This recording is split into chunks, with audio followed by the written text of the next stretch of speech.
Chapter 4. Sledgehammer of the Graveyard. Brox comforted himself a little in the thought that maybe Thistlethorn still lived. He actually never saw the death gaze in the other's eyes, and he remembered the time that everyone had left the shortling for dead in the collapsed tunnel. He is resourceful, Brox said to himself in hushed tones. Perhaps he has found a way to escape. He took a few steps forward. My job is to finish what has been started.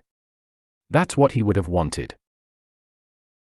Brox, battered from the chain of recent events, walked with his head down, looking no more than a few feet in front of him in the flickering yellow light of the lantern he now carried. He passed the edge of the GW woods and the sharp 90-degree angle that the white pines made at the corner.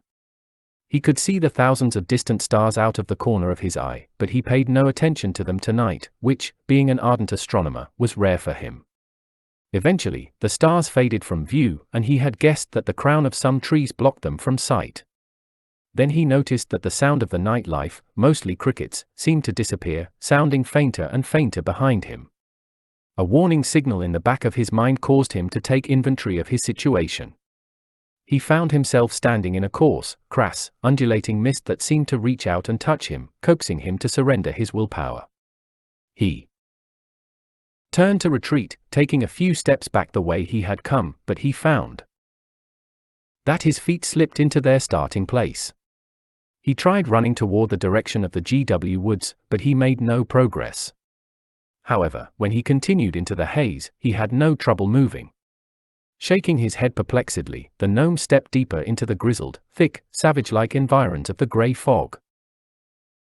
In time, the light from the lantern could not penetrate to the ground, forcing him to close 3 of the 4 shutters, allowing their highly polished sides to reflect the light in only one direction.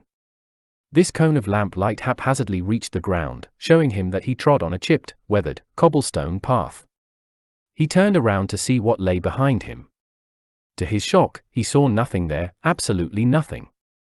An inky black wall that rolled like boiling water, minus the hissing sound of steam, was all that he could see. No grass, no trees, no plants, not even the cobblestone path. The wind commenced to tear into him violently as he continued on. Worse, he became aware that what he felt was not really wind, but incorporeal beings trying to touch him. They made low cries that seemed to crawl through the churning sable mist, sticking curiously to him. Occasionally, one would lay a hand on him, not as an incorporeal being, but with bony fingers.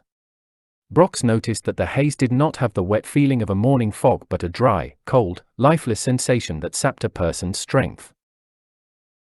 The gnome had no idea how long he had been in this horrid haze, minutes, hours? His eyes strained, looking for any signs of life but found none. He felt encompassed in the darkness, forcing him to not only lose track of time as he wandered aimlessly around in its shadowy folds, but to feel a sense of despair. There skulked a horror out there. He could not see it, he could not hear it. He only knew that he moved toward it, regardless of which direction he turned.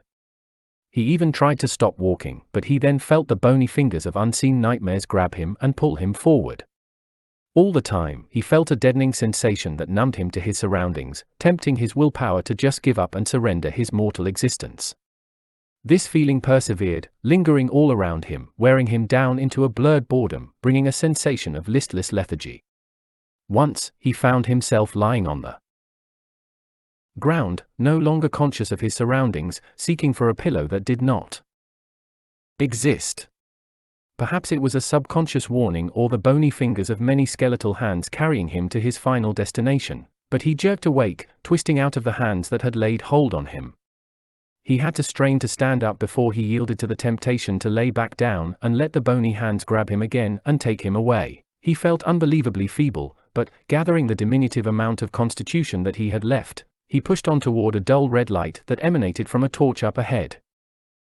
Brox found his path hindered by a metal gate, consisting of black iron bars locked in place with a heavy chain and padlock. He pulled twice on the padlock, but it would not open. He thought of climbing the gate, an easy task, as the gate stood only about half a dozen feet tall. There were, however, sharp spikes at the top of the gate, and he knew that one false move could result in serious bodily harm.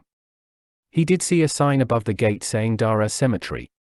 He started to walk along the length of the wall, his fingers lightly touching the cracked rocks and the failing powdery mortar. A brown crusty grass grew in uneven clumps, cracking under his steps. He had to keep one hand on the wall to remain upright on the near frictionless surface brought about by a heavy dew that clung to every blade of grass. He glanced back at the gate and saw a massive butterfly key sliding into the padlock. It turned. Whether the key moved of its own accord, or by the strength of one of the incorporeal beings, he could not tell. He took 2 more steps and found a break in the wall, as though the wall had been smashed down, letting the rocks tumble outward. Brox made his way through this break in the wall. To his surprise, he found the haze in this area all but completely dissipated. Moreover, the attacks of the incorporeal beings outside of the wall had ceased to exist inside. He now stood in an ancient cemetery, a place that he knew, instinctively, he should not be. The graveyard, fairly small, contained a handful of grave markers, a few sarcophagi, and one mausoleum. Brox took a quick survey of his surroundings. Beyond the aforementioned markers and structures, there stood a tool shed, several leafless trees, a torch at each end of the graveyard, empty flower pots scattered about, a couple of steps that separated 2 different levels of ground, and a cobblestone path. This latter feature proved to be an obvious extension of the path outside of the cemetery. Although it appeared dead and stuffed, a snowy owl sat on a high branch, its blank eyes shimmering in the torchlight. He walked around in the calmness of the graveyard, exploring its contents. He read the first grave marker. Veskagari. 57597, 57697. Lady of Virtue. Rose to Grand Centennial Opponent. He read the next grave marker. Ped Aubrey. 121-809, 719-862. Scholar of Ancient Law. Researched, and researched. Then removed. He walked around looking at the different grave markers and reading names, dates, and epitaphs. Eventually, he found himself standing in front of the mausoleum looking at the chipped, splintered, grey slates that formed the roof. He saw no epitaphs or dates, just a family name, Agewood. Peering through the bars, he could see that the mausoleum housed 4 residents. He looked closely at the 4 caskets neatly placed on stone racks. He mused that a 5th casket could be placed on the ground in the middle, but he saw none. He moved onto a sarcophagus that sat on a raised platform. The mausoleum had been simple in design: walls, roof, and a portcullis for a door with stone caskets inside. The sarcophagus proved high definition in craft. It appeared to have been made out of one large block of stone. 4 gargoyles, proficiently carved in each corner, gave him a chill. The sides had been chiseled to look like little arches rising up to support the lid. Brox used his lantern's light to better see the meticulous detail of the sarcophagus's lid. It showed a person lying on his back, eyes closed, and hands folded across his chest holding an hourglass. He appeared to be wearing an exotic outfit, the likes of which Brox had never seen, and a cape that had been chiseled to look like it gently blew in the wind with the edges hanging off the side. Brox read a bronze plate bolted to the side. Cloak Toff. The 24th of March 1230 to the 14th of October 1274. Time ubiquitous chronomancer. Traveled to the past, escaped to the future, killed in the present. Brox looked at the date. He took the present year, 1389, and did some quick math. That was only a little over 100 years ago. He glanced at the name again. Cloak Toff. He said the name aloud. Cloak Toff. He repeated the name. He had never seen that name written anywhere, but when he said it a few more times, he recognized it as a name that he had heard before. Cloak Toff had been a minor mage of local notoriety who had simply disappeared the same year Brox's grandmother had been born. His sudden disappearance had been a source of speculation that ultimately had grown into exaggerated tales of him stemming the tide against the undead. Even Brox, when he had heard the tales of this man's feats and the claims of why he went missing, had laughed heartily as all of the others around him had done. Now, he wondered if there had not been an element of truth behind them. The legend spoke of a chronomancer, an individual who travels through time, usually for academic purposes, who had gone to study the construction of massive ziggurats whose builders had eluded Mags in their archaeological studies. Rumor had it that he encountered an army of skeletons constructing a ramp to the top of a ziggurat. He ended up fleeing the site, being hit by a magical dart of Nox Lifebane in the process. A dart of Nox Lifebane slays the target at sunrise of the following day. Technically, it slays the target after night ends. In order to avoid dying, Cloak Toff decided to skip over the sunrise of the following morning. This may not seem like much of a task for a chronomancer, but time travel is a tricky undertaking. Skipping a day usually causes undesirable results, often death. In Cloak Toff's case, he did not return to the present, but to the future, and not just any future, the far future, which proved better than dying. To make matters worse, the chronomancer could not later return from the future to his own time because an undead horde had attacked him at his manor, resulting in his death. Brox shook his head.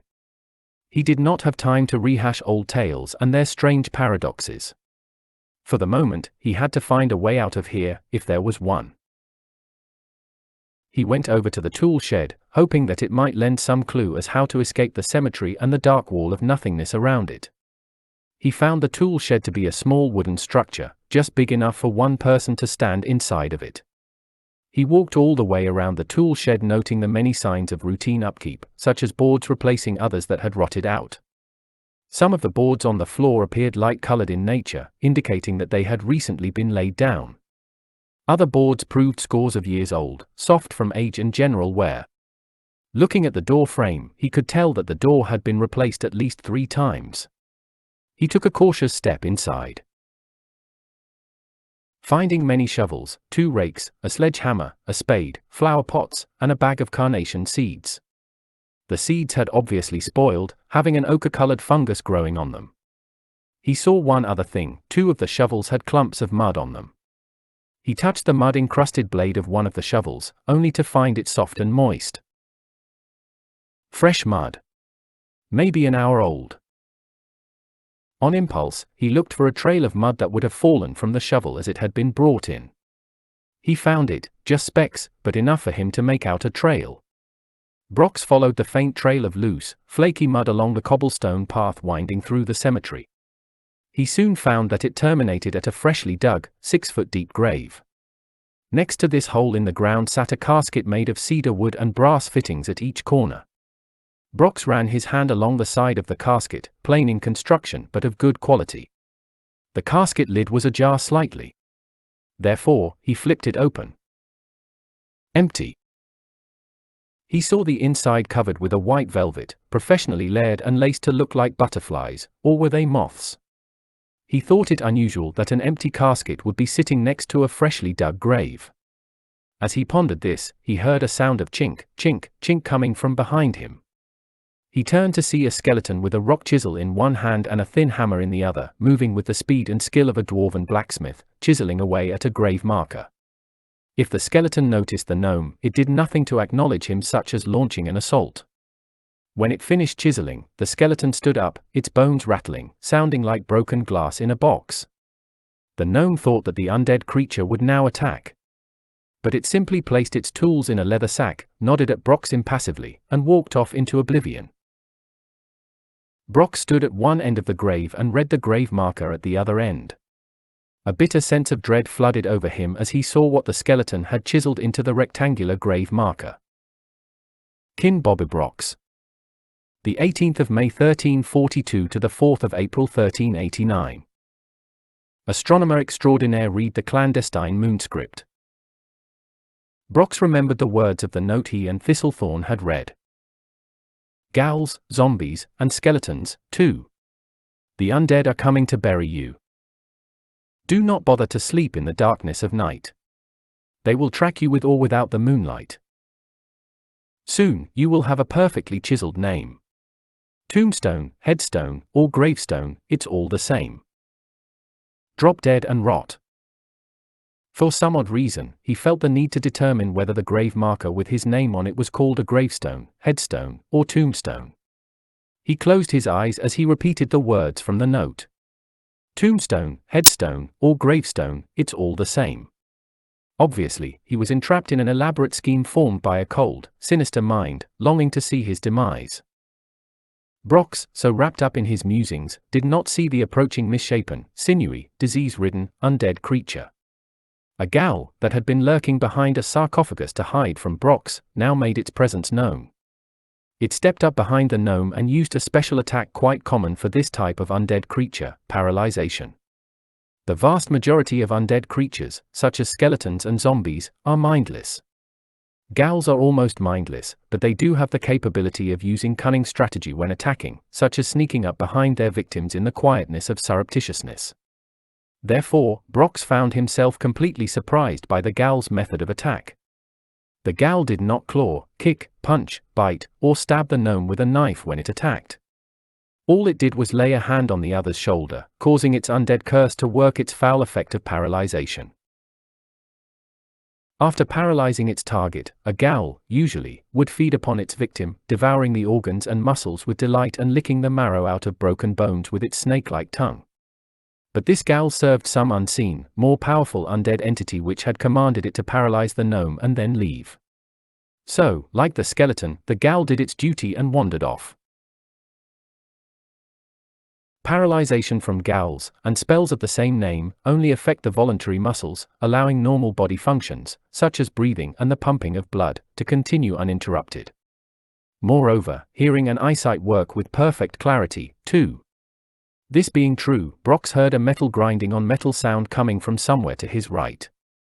He recalled earlier seeing the key in the padlock on the gate turning to open the lock. He did not recall seeing the chain being removed, but his hearing now told him that someone or something was pulling the chain off the gate as a slow, heavy, deep click-clank rang out.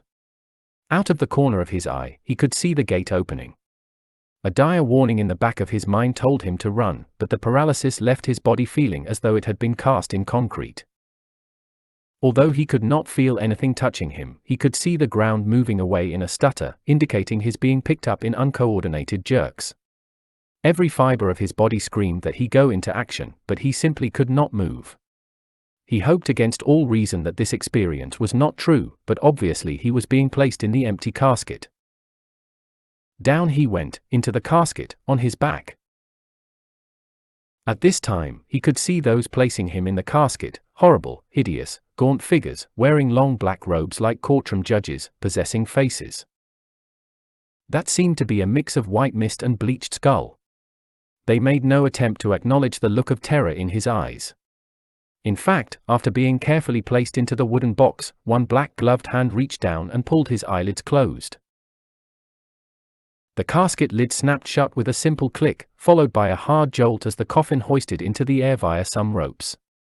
The casket dropped into the hole, rhythmically going lower and lower as the undead creatures holding the ropes let out more line. Brox could tell when the coffin hit the bottom of the 6-foot hole, hearing a thud whump. Following this, a sound similar to that of sand cascading down on a glass plate filled his ears. The black-robed undead creatures had turned the final part of the job over to zombies with shovels. He now experienced his worst nightmare. He was being buried alive. The dirt continued to fall onto the lid of the coffin. Swish. Scatch. Swish. Scatch. There ensued a heavy CHA thunk from a rock mixed in with the dirt. This was followed by a momentary silence. Swish. Scatch. Swish. Scatch. A new sound overtook his sense of hearing, the rushing of the blood through his ears from his pounding heart, a sound he remembered hearing at night when he would lie on his bed as a 4-year-old child, a sound that scared him then, because he thought that the sound was caused by a huge monster shaped like a clam. At that age, his active imagination caused him to think that this monster wanted to get him, to swallow him whole, and to cause him to cease to exist. Now, that same sound scared him, again, because it served as a reminder that he was about to die, buried and forgotten. Swish. Scatch. Swish. Scatch. He could already feel his lungs burning in their hasty need for fresh air. This air starvation did peculiar things to his mind. The noise continued while his thoughts went back in time. Swish. Scatch. Swish. Scatch. He remembered a dream that he would have as a child. His family would be standing on the front porch of their burrow with their bags packed as the world began to disappear one section at a time. A patch of grass, a clump of trees, the mayor's house across the street, leaving only the black of nothingness behind. When he would ask his mother why they stood around, she would tell him that the end of the world was coming and that they had to stand there and wait for their burrow and porch to disappear, too. In the dream, Brox would sometimes wander off and watch other children playing marbles to pass the time until he had to return home to disappear into the black of nothingness.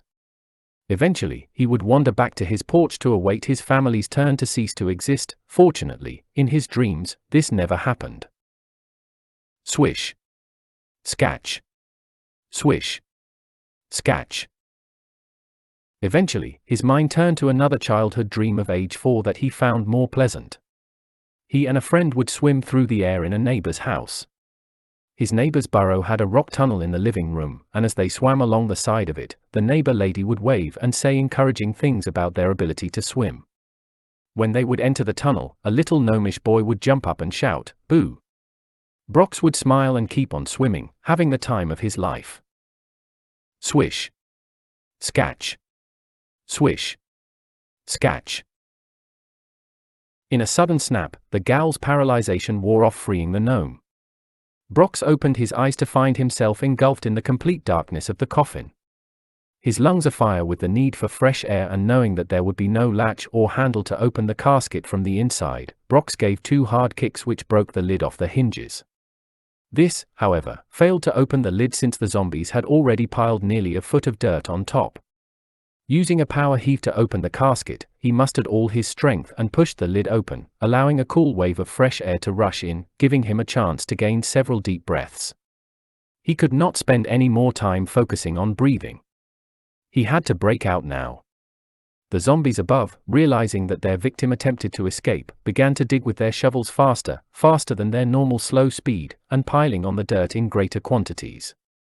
Brox rolled himself into a little ball and then stood up, his back pushing the lid all the way open.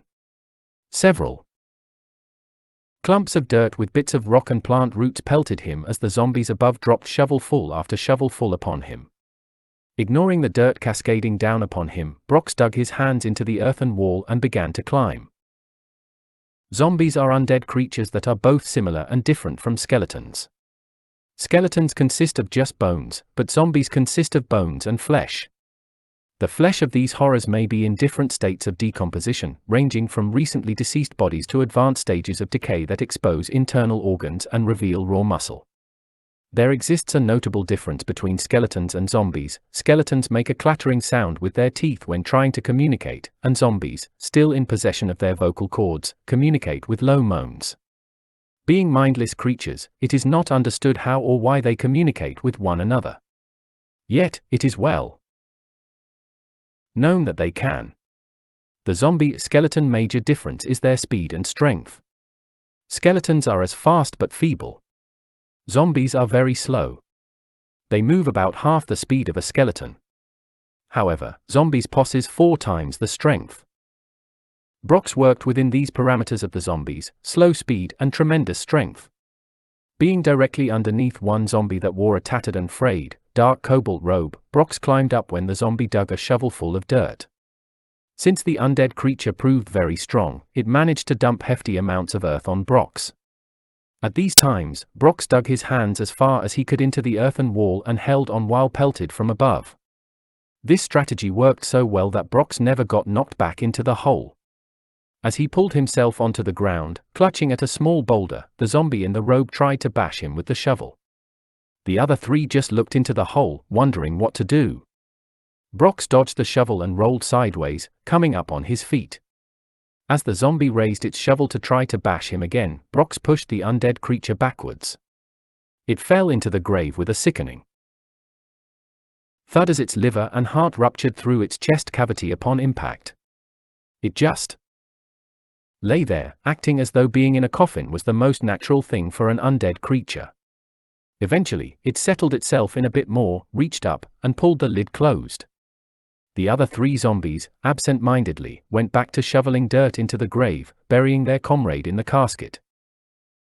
At this time, Brox felt the odd sensation that the names on the other grave markers were the names of those who had sought out the Shaden morgue only to be caught by the lick. In turn, they had been buried in this graveyard. He shuddered as he thought that maybe some, or even all, of them had been buried alive. Perhaps, they all had wandered into this same cemetery via the skillful manipulations of the Shaden morgue. Brox shook his head to clear his mind. Although he had escaped the trial of death by live burial, he still had a problem.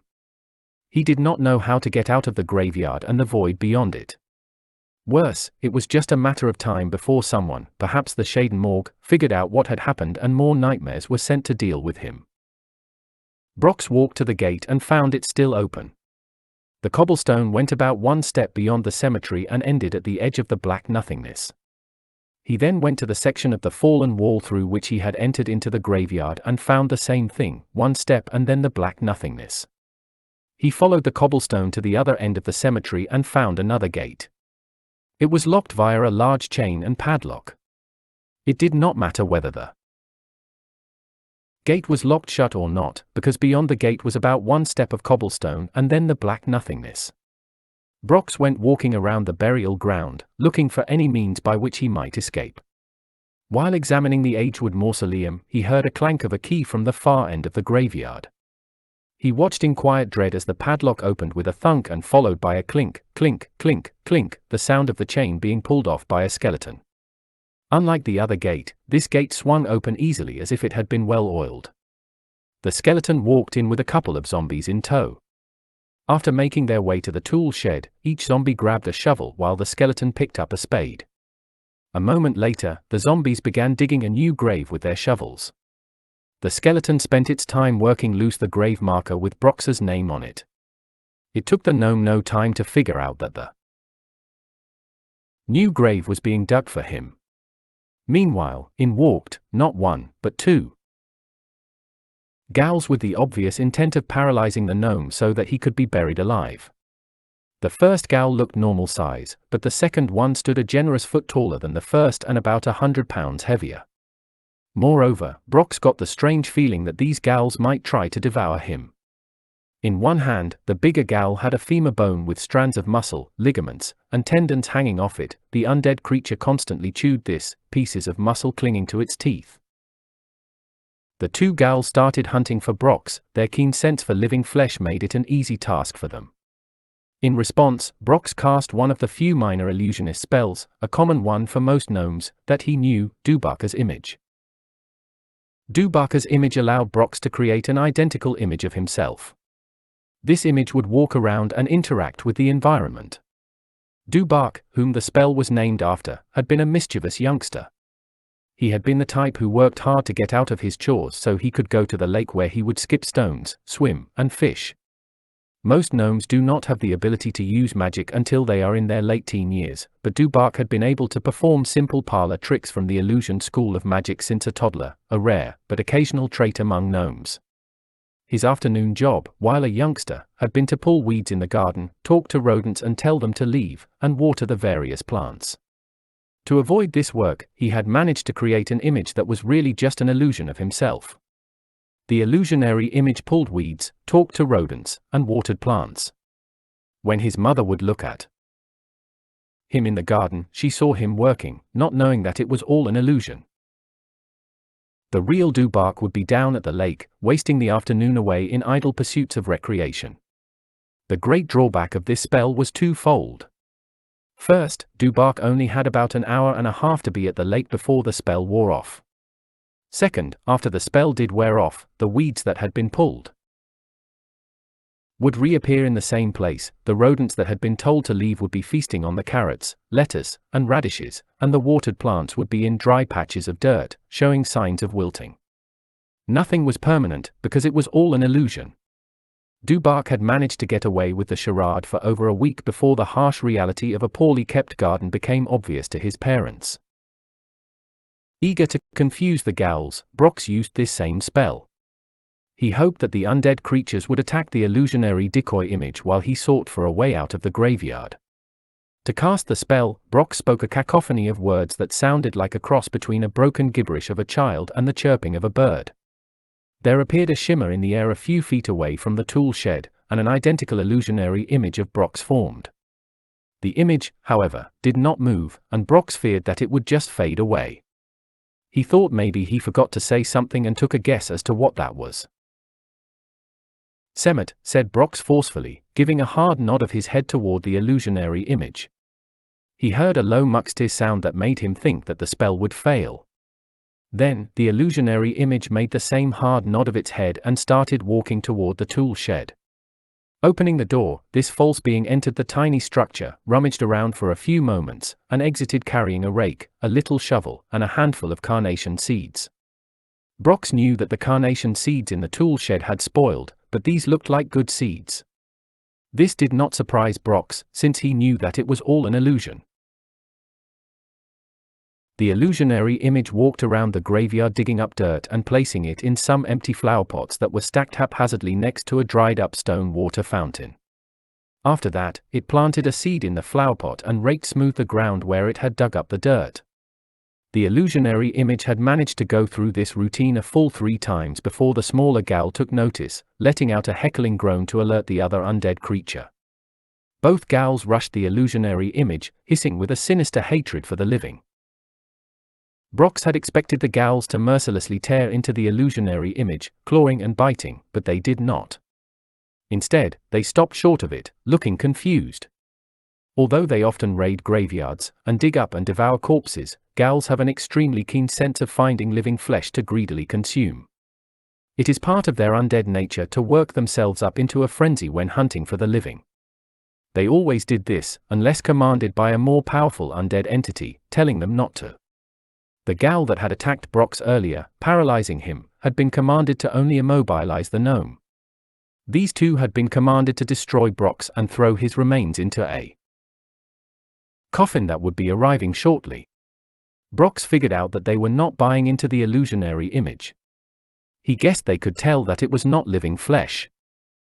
The illusionary image of Brox continued to go about its business, planting carnation seeds. Once, it even handed an empty flower pot to the larger gal to hold while it carefully placed a seed in it. The gal examined the flower pot and then threw it at the cemetery wall.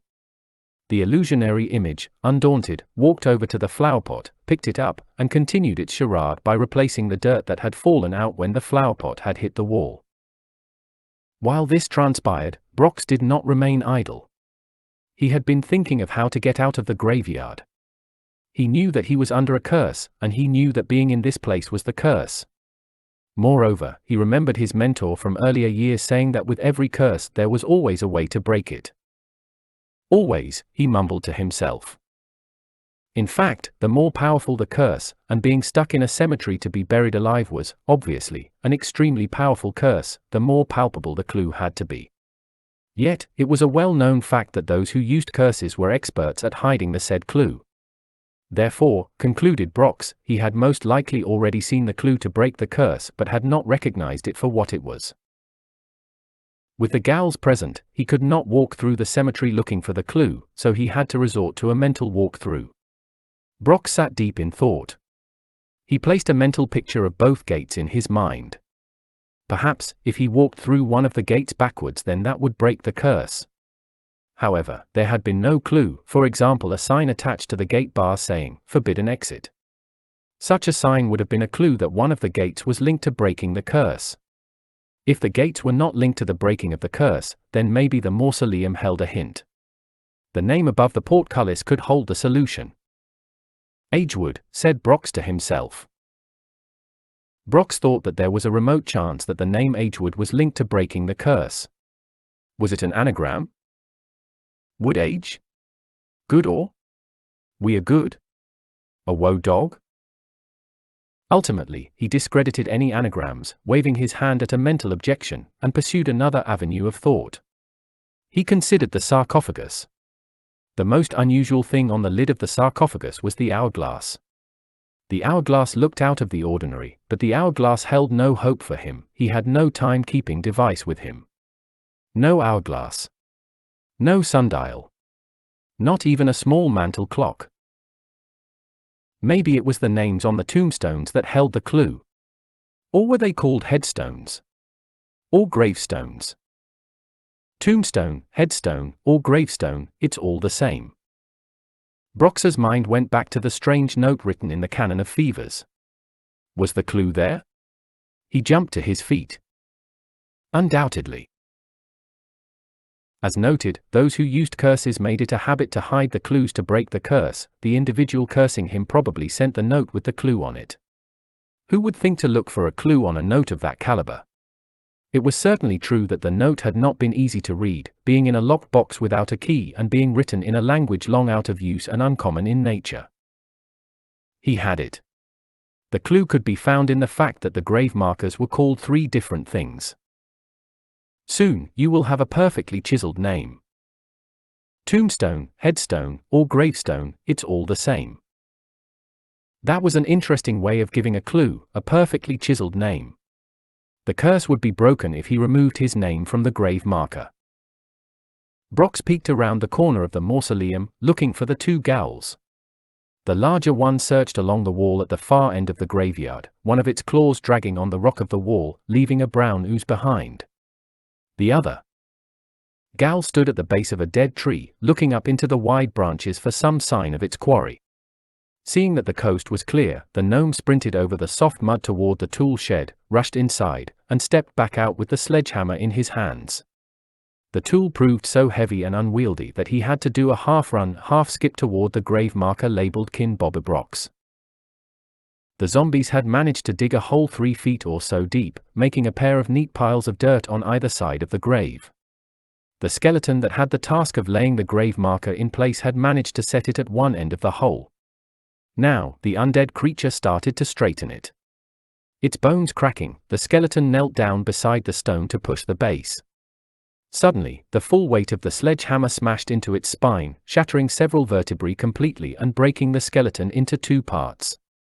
Its legs straightened, causing the lower part of its torso to stand upright. The feet staggered, moving its remains in a slapdash circle.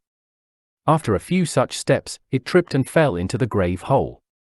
The mindless zombies dug their shovels into the dried-out bones, grinding them into splintering fragments. Meanwhile, the bony fingers of the upper half of the torso pulled itself back over to the grave marker, so it could finish setting the stone in place. If the ghouls had heard this spine-shattering strike from the sledgehammer, they made no effort to investigate it. Nevertheless, as soon as Brox brought the full weight of the tool against the stone with his name on it, there sounded such a solid crack that both of the undead creatures came to a full stop. With the sound of the second hit, they turned and began weaving through grave markers in their haste to reach the living flesh that they craved. When the larger ghoul got to the chronomancer's sarcophagus, it vaulted over it, making such a ghoulish yell that even the zombies stopped digging to investigate the noise. Brox continued to smash the grave marker, making sure that each blow landed on a letter of his name, chipping each letter away one at a time. A third crack with the sledgehammer. His first name, Kin, was gone. Crack, crack, crack, crack, crack, the first part of his last name splintered into unreadable letters. In order to get to the final part, he had to jump into the grave, dodging the shovels of the ever-digging zombies. He hit the first of the last letters spelling Brox. Crack. He went to strike the next letter when he saw the smaller ghoul leap into the shallow grave. A shovel full of dirt smacked the undead creature in the face, temporarily blinding it as chunks of mud, rock, and skeleton bone got into its eyes. It stumbled about awkwardly, missing Brox as it clawed at him. Then, a different zombie shovel smacked the ghoul in the head. In a fit of rage, the ghoul grabbed its assailant's leg and bit it clean off. Brox wasted no time, resuming his task. Crack. Only 2 letters left. The larger ghoul had foregone all forms of stealth. Its ghoulish yells and yelps left no question as to its location. HHRR HHRR HRHHH HHRR HHRR. When Brox determined that the monster was too close to be ignored, he pulled out a small weapon that he always carried, a thin dirk tucked away in his boot. With a flick of his wrist, he sent the weapon sailing through the air, striking the ghoul squarely between the eyes on the bridge of the nose. The blade tip went through the bone, lodging in its brain. The ghoul twisted backwards, placed its hands on the pommel of the dirk, and spent the next moment working it free, causing more damage to itself in the process. Crack! Only one letter left. The smaller gal released the zombie and turned to attack Brox. Due to the dirt still in the gal's eyes, it could not see properly, but it could still sense the living flesh in the shallow grave. It stumbled around blindly, trying to feel its way to its quarry. Grabbing both of the gnome's arms, it picked him up, yanking on the arms, pulling them both out of socket. Like a rag doll, it began to dash Brox on the side of the shallow grave, making his legs to contort into abnormal positions as they broke. A couple of more bashes and it snapped his neck. Finally, opening its mouth impossibly wide, it bit Brox's head, crushing the skull, placing the death blow. When the undead creature did this, it catapulted into the air and flew a full 10 feet out of the grave as its mouth sharply tingled in the full discharge of magic from the ruined illusionary image of Brox. Apparently, the illusionary image had made its way over to the grave, had climbed down, and had gone about the process of picking up fragments of the skeleton's bones and tossing them out of the hole. The gal, sensing flesh, but unable to see, had grabbed the illusionary image. Brox's decoy had worked after all. Crack! Brox smashed the final letter of his name. Pleased with himself, he expected the curse to lift at once. Nothing happened. What? Brox felt stunned when the curse did not immediately cease. This can't be. The larger gal did not have any interest in the gnome's personal successes and failures. It had pulled the dirk out of its skull and endeavored to paralyze the gnome, jumping down into the hole to reach him. Brox looked at every letter, making sure that each one had been cracked, smashed, and chipped so that they could not be read. Indeed, he had done just that. Every letter looked destroyed. The only thing not destroyed was the apostrophe "an." He brought the sledgehammer up one more time to hit the untouched part.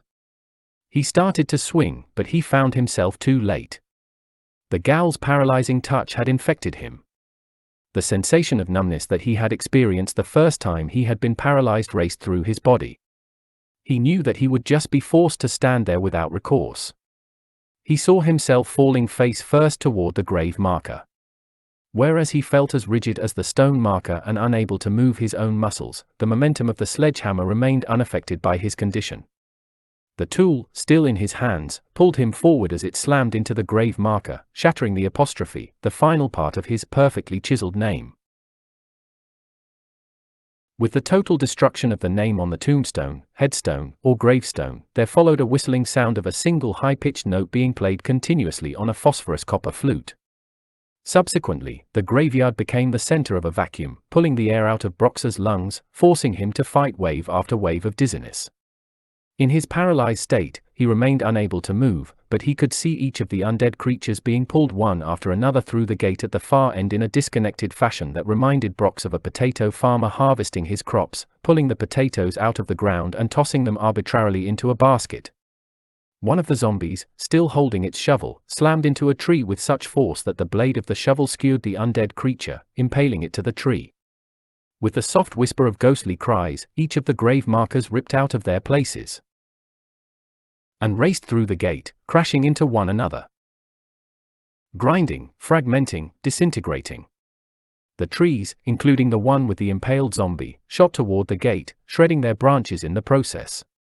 The tool shed, the mausoleum, and the sarcophagi went tumbling, bouncing, and freewheeling high into the air. Finally, the walls and the near gate were yanked through. When that happened, the far gate closed and disappeared, removing every trace of the cemetery. It was all over.